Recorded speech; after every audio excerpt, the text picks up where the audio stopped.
Good morning. It's Hiya. Friday. Friday, last day of the week. Yes, and it's... Nearly Sunday! I love Friday, end of the week. You love Friday too, I'm sure of it. But Sunday's coming. Daisy's joined us as well today, but she's ignoring us. She's turned her back to us, but Yeah, you know. This is what she does. I don't even like the cat, but she always comes to me. She does. She loves anyway, so Acts today, Acts chapter 14 and 15. 14 and 15. So 2 chapters again. Yeah. Again, fully loaded action acts. We're going to focus on one verse really today, and this was from chapter 15. So the heading is the council in Jerusalem. Why were they meeting in a council in Jerusalem, Fru? Well, they were trying to work out what they were going to expect of Gentile believers. So the Jews had all sorts of laws and practices and traditions. Including circumcision. Yeah.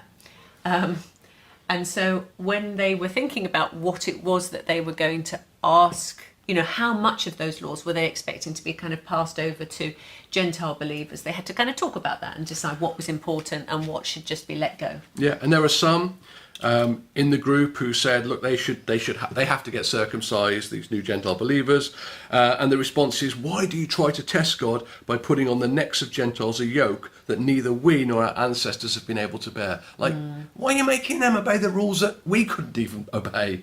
Like, don't be daft. Yeah. And Jesus had a lot to say, particularly to the Pharisees, about this, about putting on a burden on people that you yourselves don't expect. You don't lift a finger to help them, is what he said. So, Because the Old Testament law yeah, required each believer to do so many things to such a level of perfection. yeah, In a way, this may not, you can disagree with me if you like. I think that by God's grace, it was designed to fail. Yeah. Because we needed to know that we needed Jesus. We needed to know that whatever we did, we could not do enough to fulfill the law and to create an open heaven before God. Yeah.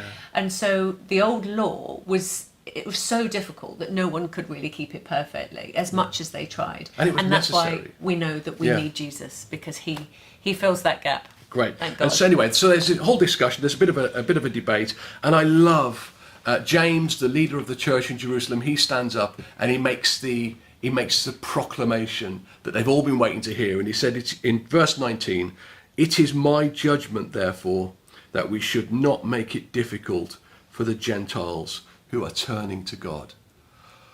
Oh, isn't that just like a breath of fresh air? Let's not make it difficult. Yeah, exactly. No more of that. Whew, that's gone. But just a breath of fresh air. Don't make it difficult. Yeah. How many times have, I don't know if I should say this, how many times have you been in a church that you're sitting there thinking, they're just making it so difficult? Like the language that's being used, the way the music is, the archaic nature of some of these things, they're making it difficult for people to access and to enjoy the presence of God. When actually we are called, certainly in this verse here, it says we Not make it difficult. Don't make it difficult for people to find God. I think traditionally as well, lots of people think that Christians are all those people that say you mustn't do this and you must do that, you can't do this and you have to do that. Yeah. And that makes it difficult, doesn't it, for non-believers to because they think, oh gosh, if I've got to do that, I don't think I can become a Christian. Whereas we know that the law is now written on our hearts. It's a relationship with God. And I think it's really worth reflecting on how people read our lives. Non-Christians read our lives and think, you know, could I enter into a relationship with Jesus? Yeah. Because often they'll do that based on how difficult we make it look. Yep. And joy is found in faith. Yeah. And I think if people can reflect that, then others can see that and want it for themselves. Yeah. So Make as it you go easy. about today, don't make it difficult for people to find Jesus through what you're doing. Okay? Make it simple.